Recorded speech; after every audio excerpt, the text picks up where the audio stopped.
இப்போ அன்புமணி என்ன அதனுடைய வளர்ச்சி ஒரு நாள் ராமதாஸுக்கு எதிராக திரும்பும் என்று ஒரு நாள் ராமதாஸ் நினச்சிருக்க மாட்டார். என்னைக்காவது ஒரு நாள் வந்து இப்படி ஆயிரும் நம்ம வாழ்க்கை, நம்மளை வந்து இந்த மாதிரி நடுத்தருவில் கொண்டு வந்து விட்டுருவாங்க அப்படின்னு அவர் நினைத்திருக்கவே மாட்டார். அவருடைய தனி மனித அந்தரங்க ரகசியங்களை வந்து கடைசியாக அவருக்கு வந்து இரண்டாவது ஒரு வாழ்க்கை இருக்கிறது, அது வந்து 50வது திருமண விழாவை கொண்டாடினார் அப்படின்னு அவருடைய இன்னொரு பக்கமாக இருக்கக்கூடிய அவருடைய இரண்டாவது வாழ்க்கையை கூட ரகசியத்தை கூட தினமலர் பத்திரிகைக்கு இவர் தான் ஆள் அனுப்பி. இதில் ஒரு கேள்வி வருது, பண்ணுறது குத்தம் இல்லை ஆனால் காட்டுறது மட்டும் குத்தமா அப்படின்னு ஒரு இல்லைங்க. அதை எந்த காலகட்டத்தில் நீங்கள் சொல்லுகிறீர்கள்னு ஒன்றும் இல்லை. துரோகி என்பவன் வந்து மாற்று கருத்தை வந்து தனக்கு எதிராக சதி செய்பவன் என்பவன் எங்கோ ஒரு தொலை தூரத்தில் தான் இருக்காங்கிறது வந்து ஒரு கற்பனை. உடன் இருக்கக்கூடிய வாய்ப்பு இருக்கிறது, அது மகனாக இருக்கக்கூடிய வாய்ப்பு இருக்கிறது. அதுதான் காலம் வந்து ராமதாஸ் போன்றவர்களுக்கு கற்று. அவர் என்ன சொல்கிறாருன்னா, என் உழைப்பில் உருவான கட்சி, நீ எல்லா அதிகார மையமாகவும் நீ மாறி நிற்கிற, நான் தான் உருவாக்குறேன், எனக்கு கட்டுப்பட வேண்டுமா வேண்டாம். மருத்துவர் ராமதாஸ் சொல்கிறாரு, இன்றைக்கு அன்புமணியோடு நிற்கக்கூடியவர்கள் யாரெல்லாம் கட்சி பொறுப்பாளர்களோ அவர்களையெல்லாம் நான் தான் வளர்த்தெடுத்தேன், என்னுடைய வார்ப்புகளாக அவர்களை உருவாக்கினேன், அவர்கள் இன்னைக்கு வந்து எனக்கு எதிராக நின்று கொண்டிருக்கிறார்கள். அன்புமணி நடத்திய யுத்தம் எல்லாமே ராமதாஸுக்கு எதிரான கொரில்லா யுத்தம் முடிவுக்கு வந்திருக்கிறதுன்னு நான் நினைக்கலாம். ஏன்னா ஒரு நாடகம் நடத்துகிறார்கள், அப்பனுமேனு சேர்ந்து வேணும்னே வந்து நம்மளை ஏமாத்துறாங்க அப்படின்னு ஒரு கூட்டம் சொன்னாங்க. நீக்கியதன் மூலமாக நாடகத்தினுடைய இறுதி கட்டத்தை வேறொரு காட்சிக்கு நகர்ந்திருக்கிறது பாமகவினுடைய அரசியல்னு பார்க்கலாம்.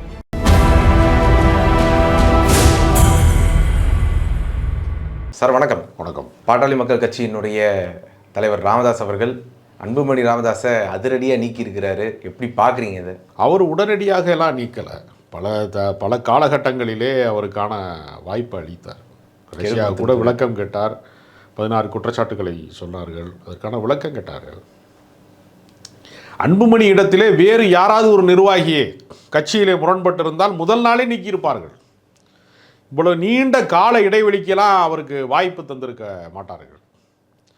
அப்போ அவர் என்ன செய்தார்னா, வெளிப்படையாக வந்து ராமதாஸ் வந்து அன்புமணி குறித்து விமர்சனம் செய்தார், ரொம்ப வெளிப்படைத்தன்மையாக. ஏன்னா இந்த பிரச்சனை உட்கட்சி விவகாரமாக மட்டுமே இருந்த காலகட்டத்தை தாண்டி பொது அரங்கத்திற்குள்ளே வந்தது, பொது விவாதத்திற்குள்ளே வந்தது எப்பொழுது என்றால், முகுந்தனை வந்து இளைஞரணி செயலாளராக நான் நியமிக்கிறேன் என்று அறிவித்த போது மைக்கை தூக்கி போட்டு எனக்கு யாரும் தேவையில்லை என்றெல்லாம் அவர் பேசி, அவர்தான் வந்து கத்திரிக்காய் முத்துனா கடத்தருவுக்கு வரும்னு சொல்லுவாங்கள்ல, அது மாதிரி இந்த உட்கட்சி பிரச்சனையை பொது மேடையிலே முதலில் எதிரொலித்தவர் யார்? அன்புமணி ராமதாஸ் தான் முதல்ல எதிரொலித்தார். பனையூரில் வந்து எனக்கு ஆஃபீஸ் இருக்குது, நீங்கள் வந்து என்னோடய கான்டாக்ட் நம்பர் எடுத்துக்கங்கன்னு அவர் முன்னாடி சொன்னார். அப்போ பனையூரில் வந்து தனித்து அலுவலகம் இருக்கிறது, இனிமேல் இவர் தலைமையில் இயங்க முடியாது என்பதை நேருக்கு நேராக தான் சொல்கிறார். அங்கெல்லாம் பாரபட்சங்கள் எதுவுமே அவர் காட்டலை. இவர் மனம் வருத்தப்படுவாரோ, வயதில் முதிர்ந்தவராக இருக்கார், மூத்த முன்னோடியாக இருக்கிறாரே ஒரு இயக்கத்திற்கு, இந்த கட்சியின் நிறுவனராக இருக்கிறாரே, அவர் மனம் கூடுமோ என்கிற எந்த விதமான கூச்சமோ அச்சமோ எதுவுமே, பரிவோ பாசமோ எதுவுமே கிடையாது. அதிகார மையத்தில் நான் தான் இருக்கணும், நீ அப்பனா இருந்தானா யாராக இருந்தால் எனக்கண்ணா என்கிற இடத்தை நோக்கி அவர் நகர்றார். எல்லா கட்சியிலையும் வாரிசு அரசியல் பண்ணுறாங்கன்றப்போ அப்போ அதுக்கேற்ற மாதிரி அவர் பண்ணியிருந்துருக்கலாம் தானே. இப்போ வைகோவுடைய மகன் வந்து துரை வையாபுரி என்று சொல்லக்கூடியவர் வந்து வெளிநாட்டில எல்லாம் போய் இருந்து படிச்சுட்டு ஒரு சொகுசு வாழ்க்கையில், ஒரு எலைட்டு வாழ்க்கையில் இருந்துட்டு, தகப்பனுக்கு வந்து வயதாகி விட்டது, கட்சிக்கு வந்து பெரிய அளவில் வந்து 5000 கோடியில் ட்ரஸ்ட்டில் வந்து 5000 கோடிக்கு சொத்து இருக்குது, இதை பராமரிக்கிறதுக்கு இந்த கட்சிக்காரனாக இருக்கிறதுல வாரிசாக இருக்கிற நம்ம ஆளை கொண்டு வந்துடுவோம் அப்படின்ட்டு ஒரு கொள்ளைப்புறமாக மறைமுகமாக அவரை வந்து கட்சிக்குள்ளே கொண்டு வராங்க.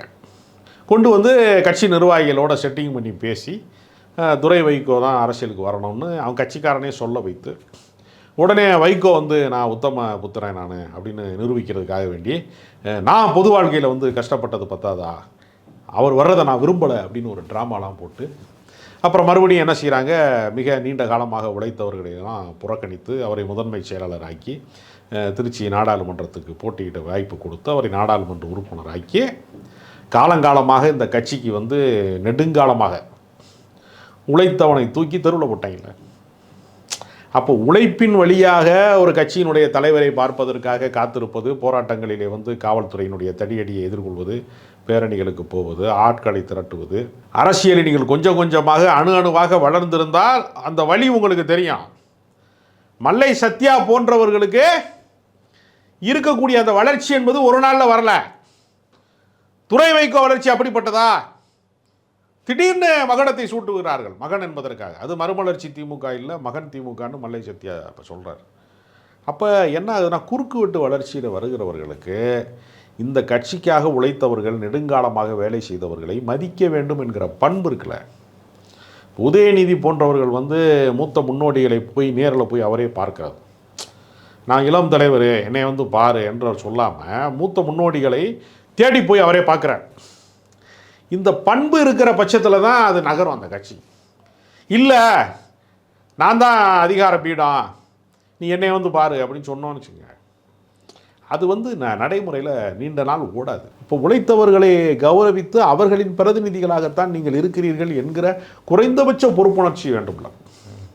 எடுத்த எடுப்பிலேயே 33 வயசில் ராஜ்யசபா உறுப்பினர், சுகாதாரத்துறைக்கு வந்து அமைச்சர், இன்னும் பெரிய அந்தஸ்தை எடுத்தோடனே பார்த்து கோடிக்கணக்கான பணங்கள் புழங்கக்கூடிய வாழ்க்கை முறை, இதெல்லாம் வந்த பின்னாடி ஒரு பெரிய எலைட் அரசியல்னு ஒன்று.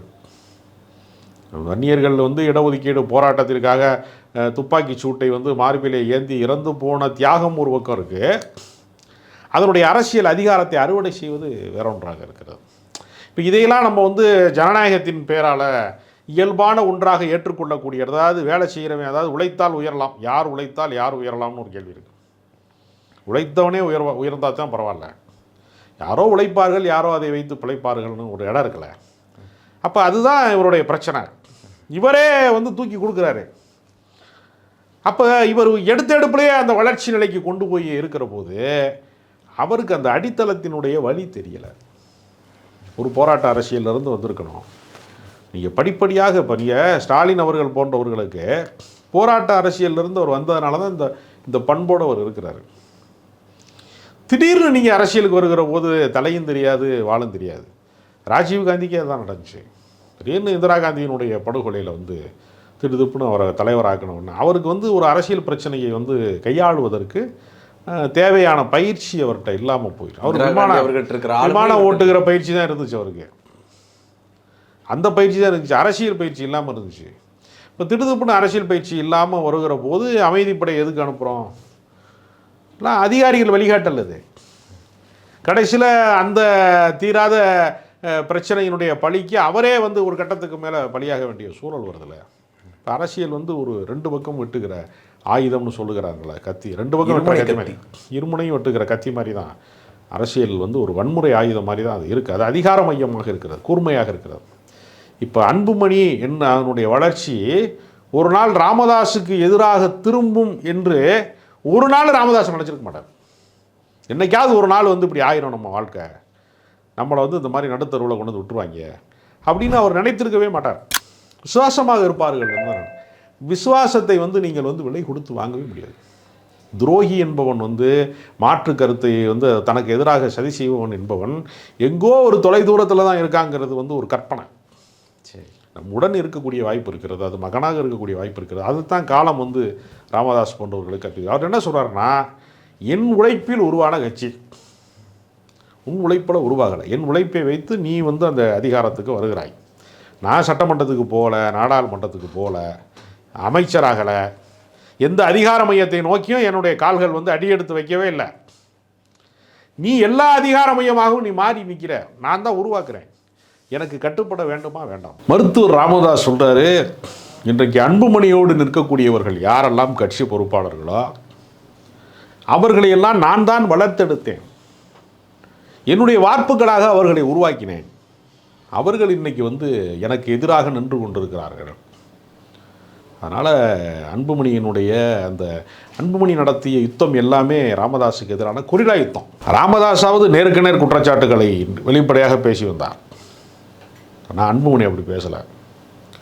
அவர் என்ன ஊமக்குத்தா குத்திட்டார். எல்லாம் வேவு பார்க்குற, அவர் வேவு பார்க்குற கருவி மட்டும் இல்லை, அவருடைய தனி மனித அந்தரங்க ரகசியங்களை வந்து கடைசியாக அவருக்கு வந்து இரண்டாவது ஒரு வாழ்க்கை இருக்கிறது, அது வந்து 50வது திருமண விழாவை கொண்டாடினார் அப்படின்னு அவருடைய இன்னொரு பக்கமாக இருக்கக்கூடிய அவருடைய இரண்டாவது வாழ்க்கையை கூட, ரகசியத்தை கூட தினமலர் பத்திரிகைக்கு இவர் தான் ஆள் அனுப்பி இதில் ஒரு ஃபோட்டோ வெளியிட்டார். இதில் ஒரு கேள்வி வருது, பண்ணுறது குத்தம் இல்லை ஆனால் காட்டுறது மட்டும் குத்தமா அப்படிங்கிற ஒரு இது இல்லைங்க. அதை எந்த காலகட்டத்தில் நீங்கள் சொல்லுகிறீர்கள்னு ஒன்று இருக்குல்ல. ஒரு மனிதன் வந்து தன் விருப்பம் வந்து நிறைவேறாத போது அவனுடைய அசலான குணத்தை வெளியே கொண்டு வருவான். நீங்கள் அவரோடு இணக்கமாக இருக்கிற போது, அவரோடு அதிகாரத்தில் இருக்கிற போது, அவரை பயன்படுத்தி கொள்கிற போதெல்லாம் நீங்கள் அதை சொல்லாமல், அப்போ வந்து வன்னியர் சங்கத்தினுடைய முக்கிய பிரமுகராக இருக்கக்கூடிய CN ராமமூர்த்தி மாதிரி ஆளுக மட்டுமே பேசி கொண்டிருந்த போது எங்கள் மீது அவதூறு பரப்புகிறார்கள், வதந்தி பரப்புகிறார்கள், இமேஜை வந்து கெடுக்க பார்க்குறாங்க என்று சொன்னவர்கள், அதற்கு பின்பு அந்த ஆதாரத்தை அவர் வேலையை இவர் செய்கிறாரே. CN ராமமூர்த்தியும் அன்புமணியும் வேறு வேறு ஆள் இல்லைங்கிற மாதிரி அந்த வேலையை இவர் கையில் எடுக்கிறாங்க. அப்போ எந்த ஆயுதத்தை நீங்கள் கையில் எடுக்கிறீர்கள் அப்படின்னு ஒரு கேள்வி இருக்கிறது. அதனால் உனக்கு தகுதி இருந்தால், தில்லு இருந்துச்சுன்னா நீ தனியாக கட்சி நடத்திப்பார் என்கிற சவாலை வந்து ராமதாஸ் சொல்கிறார். இப்போ தனி கட்சி தொடங்குறாருன்னு வச்சுக்கோம், இல்லாட்டி அவர் பாஜகவில் போய் இணைஞ்சு கூட தன்னுடைய அரசியல் படியை தொடர்ந்துருவார் இல்லையா?